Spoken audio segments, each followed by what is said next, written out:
everyone. Hydrolysis of third butyl bromide in aqueous alkali follows SN1 mechanism. So SN1 mechanism is substitution nucleophilic unimolecular.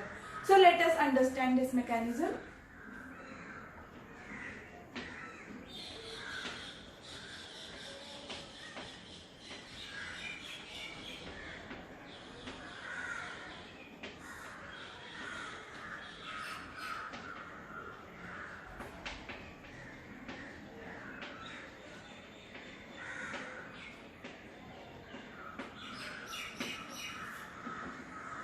This is third butyl bromide.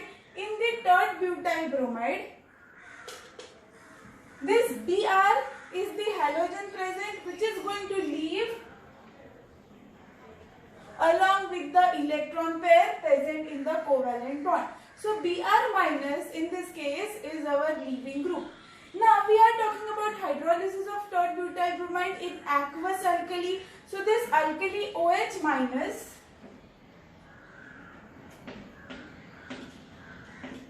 hydroxyl ions will become our nucleophile.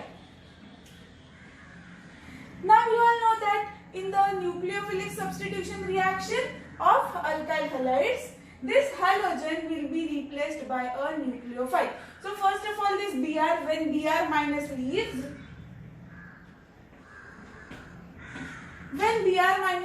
along with its electron pair, OH minus will take the place of bromine.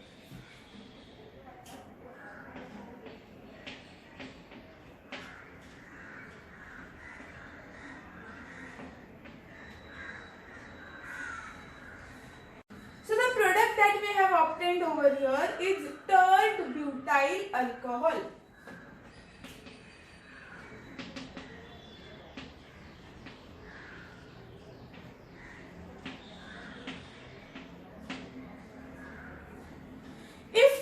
Kinetic study of this reaction is conducted, we get a result where rate of the reaction is directly proportional to concentration of third butyl bromide only, like this.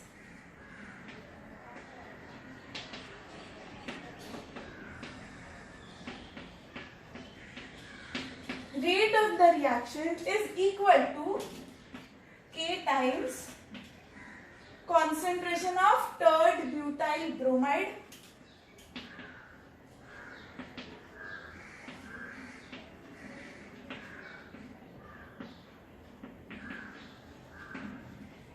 only. So can we say that this rate of the reaction or speed of the reaction depends only on one molecule? There is only one molecule which is of third butyl bromide. So therefore such kind of reactions are called as SN1, where S stands for substitution, N is nucleophilic and 1 represents unimolecular, where the rate of the reaction is directly proportional to concentration of only one molecule or only one reactant. So now in SN2 mechanism, in SN2 reactions, we know that the rate of the reaction is directly proportional to concentration of alkyl halide as well as concentration of OH minus. But in this particular reaction, there is no concentration of OH minus present in the rate equation. There is only one concentration, which is alkyl halide, but OH minus ka concentration is not there in the rate equation of this particular reaction. So this means in our slowest step, which is also called as rate determining step, in the rate determining step, we should be having the presence of only one molecule, that is third butyl bromide. If OH minus, that is nucleophile, is also present in the rate determining step, then it should be present in the rate equation also. But since this is not there in the rate equation, that means OH minus or nucleophile is not going to affect the rate of the reaction. So what does this mean? If you change the concentration of alkyl halide third butyl bromide, the rate of the reaction, the speed of the reaction will change. Like if you increase the concentration of third butyl bromide, the rate will also increase. If you decrease this concentration, the rate will decrease. But the concentration of OH minus will not going to affect. Even if you increase the concentration of nucleophile or you decrease the concentration of nucleophile, the speed of the reaction will be same. So in other words, we can say that rate of the reaction is independent of the concentration of nucleophiles.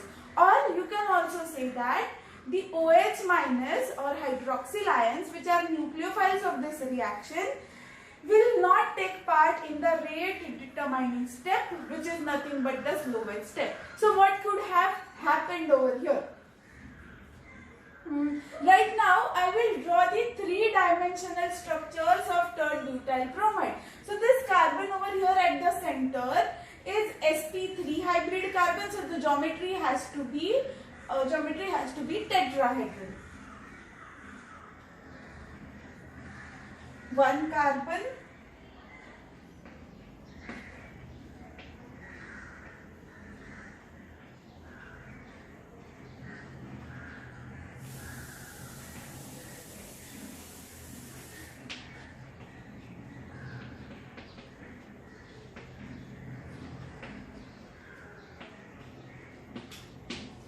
so this actually looks like this, where you can consider these green colored bonds as these bonds between two carbon atoms. So at the end of each green colored bond, you have one CH3. There is a carbon, CH3, CH3, CH3, and assume at the end of the pink colored bond there is bromine. So it will look something like this, where this CCH3 and CBr are in the same plane. One of the CH3 is above the plane, like above the plane of the blackboard, and one of the CH3 is below or behind the plane of the blackboard. So we represent something that is above the plane by a dark wedge type line, and something that is below the plane by a dotted line like this. So this is how you can imagine the structure of tert-butyl bromide. Now what is going to happen over here? This bromine will leave. Basically this reaction will take place in two steps. So right now what we are studying is step 1. This is the first step of the reaction. So in the first step, what is going to happen is this Br minus over here will leave along with its electron pair.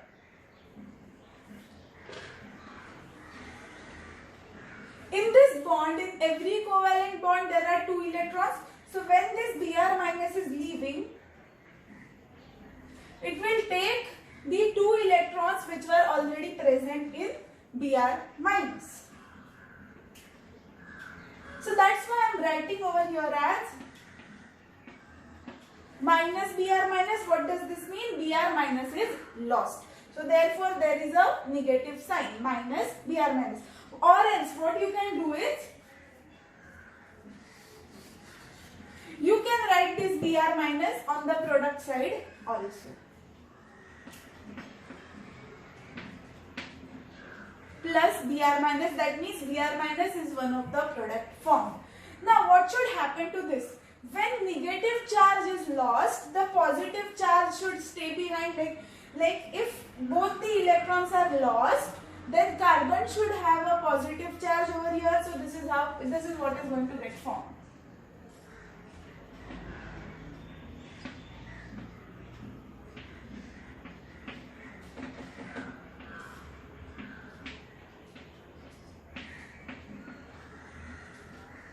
So if you observe, this positive charge is right now present on this carbon atom. So we can call this structure that we have got over here as carbocation. What is carbocation? You all have studied this in standard level. When the positive charge lies on the carbon, we call that particular intermediate species as carbocation. So now how will be the structure of this carbocation? Once this Br is lost, we have one bond less. So now there are only 3 bonds left over here, CH3, CH3, CH3. So what will they do is, the bonds which are present over here will be pushed like this to form a planar structure. Right now initially they were present in the tetrahedral shape, but as Br minus leaves, they will come into a planar shape like this. I will show the shape.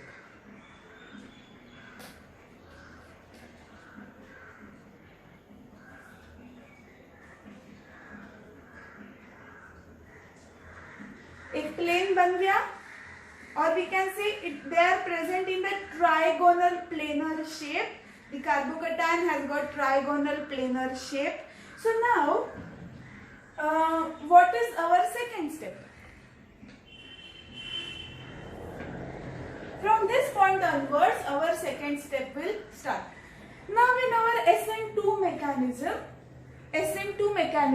on this side, say for example, on this side we had our Br minus. So OH minus was attacking from the back side, from the other side. If this is the front side, then OH minus has attacked from the back side.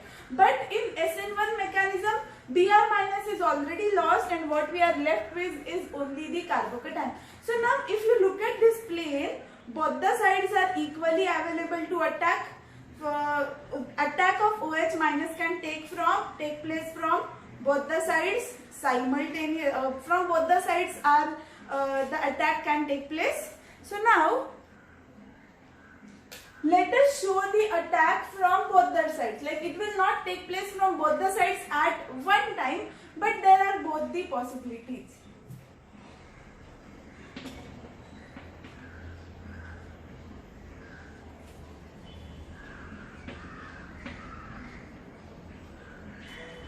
So the front side attack is also possible and back side attack is also possible. Now here in the first step, the Br minus is lost to form this carbocation. But why Br minus is lost? Why it cannot happen simultaneously? Like in SN2 mechanism, breaking of Br minus and formation of COH bond was taking place simultaneously. But here it is not happening. So why it is not happening? Because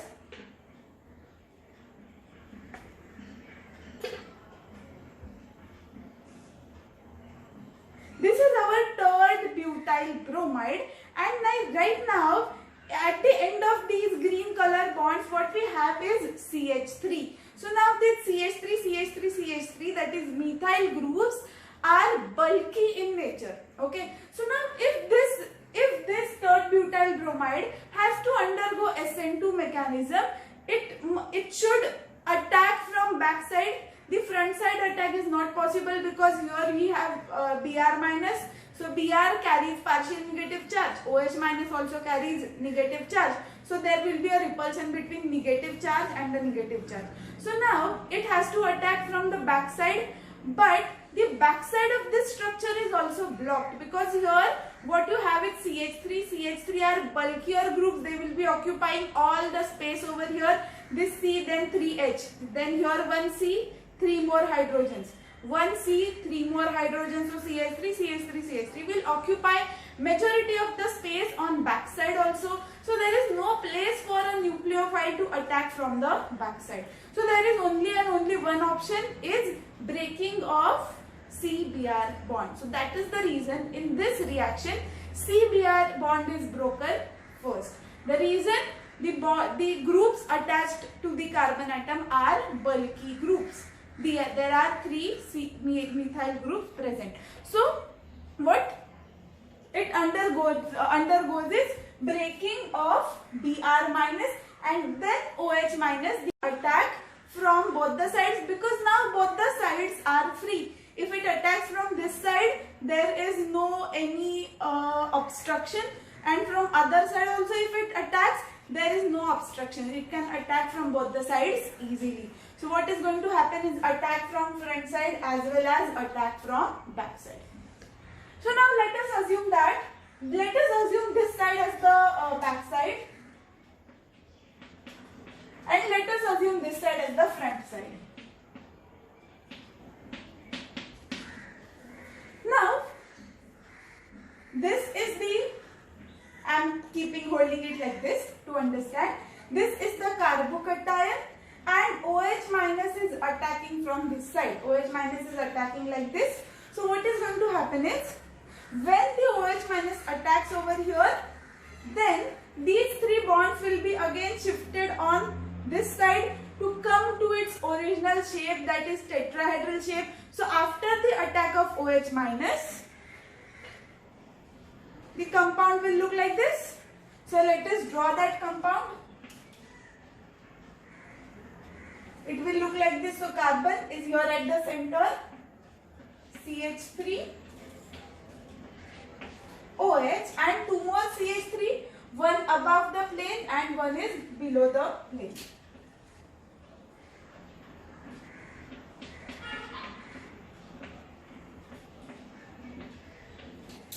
Now,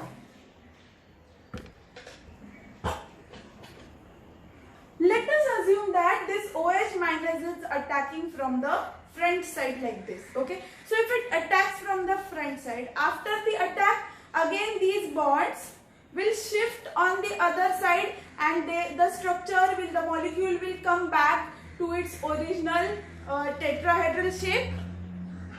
So after attack from the back side, after attack from the front side, the molecule is going to look like this after the shifting of the bond. So let us draw this. Carbon, CH3 and OH. In the same plane, one CH3 above the plane, one CH3 is below the plane.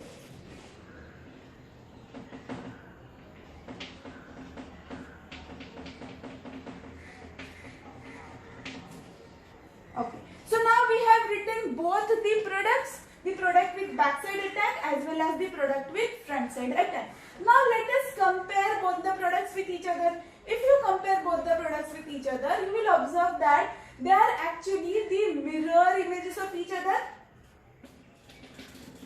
If you keep a mirror over here and try to reflect this molecule, you will get this structure after the reflection in the mirror. So that means they are mirror images of each other. Correct? So basically, in this mechanism, in SN1 mechanism, attack from the front side as well as attack from the back side is possible, and the products that we get are mirror images of each other.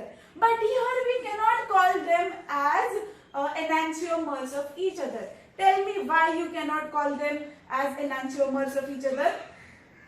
It's because this carbon over here is not a chiral carbon. Chiral carbon is something which is attached to 4 different atoms or 4 different groups of atoms. But if you observe this carbon, this is not a chiral carbon. So now here, when we have begun with the reaction, we have started with a carbon atom which is not chiral. So therefore, we are not getting the enantiomers as the product. So now, let us change our starting material. Let us change our reactant, which includes a chiral carbon. So to do this, what do we want? We want a carbon atom which is attached to 4 different groups. So let us keep this CH3 like this, and let us change these 2 groups. I will make this group as C2H5 and this as PH. So now Br minus will be lost. After the loss of Br minus,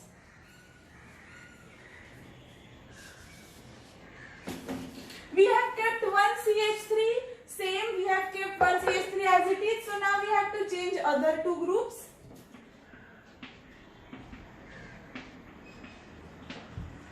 So now since this carbon is a chiral carbon, the products that we get should also be enantiomers of each other. So now what are we going to do is CH3 तो ऐसे ही रखा है, so we will change other 2 groups.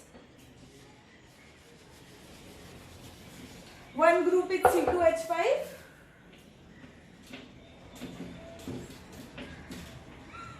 each.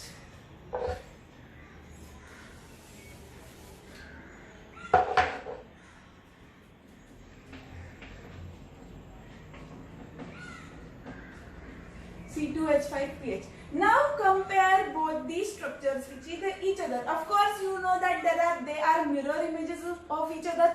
But what type of mirror images? These are non-superimposable mirror images of each other. So therefore, we can call both the products of the reactions as enantiomers of each other.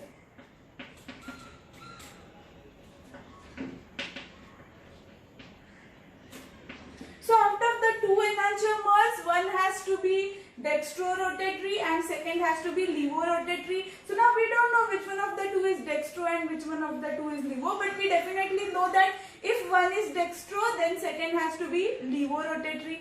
Now if you observe, both the products are formed, okay, it's not like only one product is formed. Both the products are formed dextro as well as levo, and we know that if we mix two enantiomers, one dextro and one levo, in equal quantity, what we get is a racemic mix. So we can say that in the reaction, in this SN1 reaction, if you begin with a chiral molecule, then the product that we get is a racemic mixture where the dextro as well as levo, both the isomers, both the enantiomers of the products are formed. Now with the points that you need to remember over here, the first point that we have seen is this is SN1, that means it is a unimolecular reaction where rate of the reaction depends only on one molecule. But how it is taking place, in how many steps the reaction is taking place? This is the first step and this is the second step. The second point that you need to remember is it is a two-step reaction. So if there are two steps of the reaction, one of the two has to be slower than the other. So you are out of the first step and the second step. The first step is a slow step. And the second step where OH minus attacks, this is the second step. So this second step is faster than the first step. So now we all have learned that the rate or the speed of the reaction depends only on the slowest step, because जब तक slow step पूरा नहीं होता reaction पूरा नहीं होगा.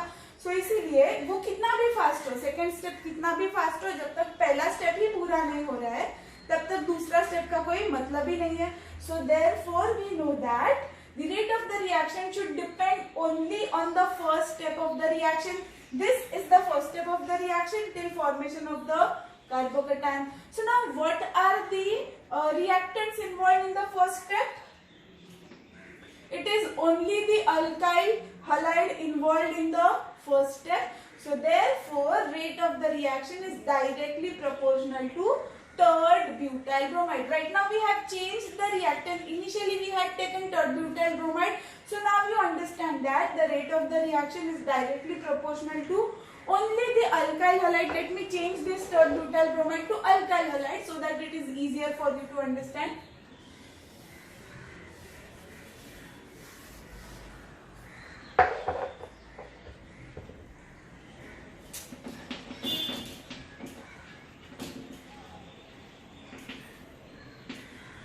Okay, so it may be a third butyl bromide or it may be any other structure. The rate of the reaction will depend on the concentration of alkyl bromide. The reason is in the first step or in the slowest step only alkyl bromide is or any alkyl halide is present. OH minus किधर आता है? Nucleophile किधर आ रहा है? Nucleophile comes in the picture only when the second step begins, and second step is anyway a fast step, so we do not worry about the fast step much. We worry only about the slow step, which is rate determining step. So that is the reason rate of the reaction is directly proportional to the concentration of alkyl halide only. I repeat, if you increase this concentration, the rate of the reaction will increase.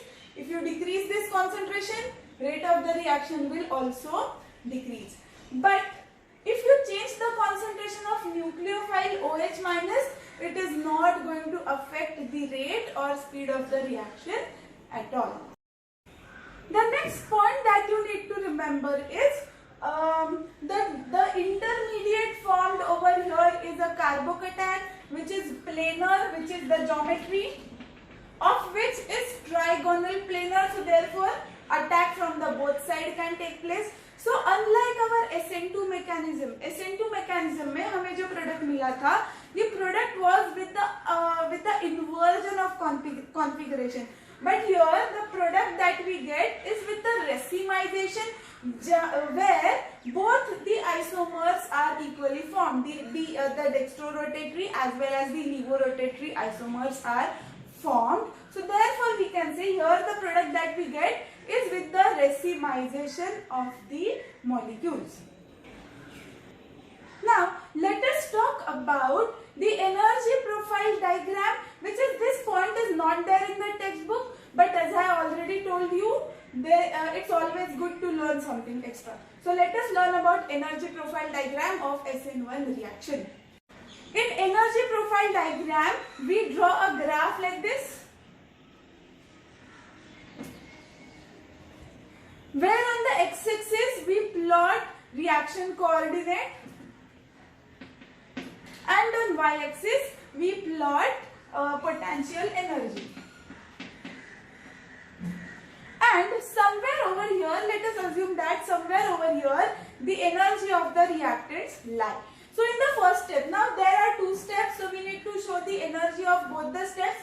So in the first step, what is happening is heterolysis. Heterolysis, you all know heterolysis. When this Br minus is breaking, it is taking both the electrons with itself. So therefore the first step is nothing but heterolysis.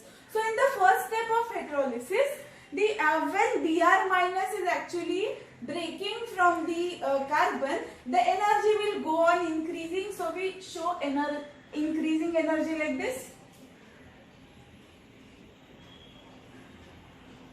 And it will again come down when the carbocation is formed. This is our carbocation. So it will again come down when the carbocation is formed. So let me write reactants over here.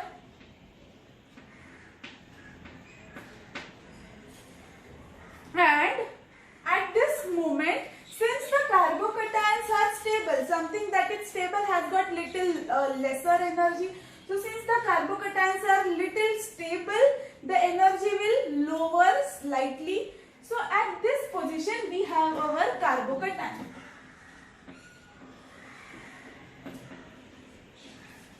Then in the second step, what is going to happen? Attack from the back side or attack from the front side. So when this attack takes place, again the energy will increase.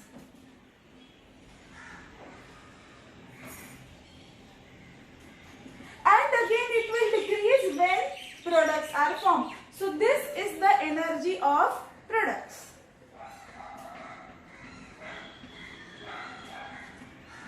Where you can observe that there are actually two transition states. In SN2 mechanism, there was only one transition state because the process was a single step process. Since this is a two-step process, the transition state should also be 2. So there are two transition states, in the middle of which lies the energy of carbocation. Now you all know that if this much is this is the energy of reactants and this is the energy of, say, transition state.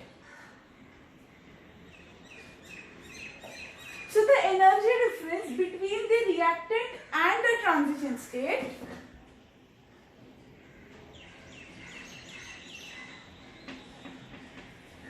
this energy difference is called as energy of activation, and the energy difference between the energy of reactant and energy of products. If you observe, products lie little lower to the reactants. That means the energy of the product is lower than the reactant. This means products are more stable as compared to reactants. Something that has got less energy is more stable. So over here, products are more stable as compared to reactants. So this much is the energy of reactants and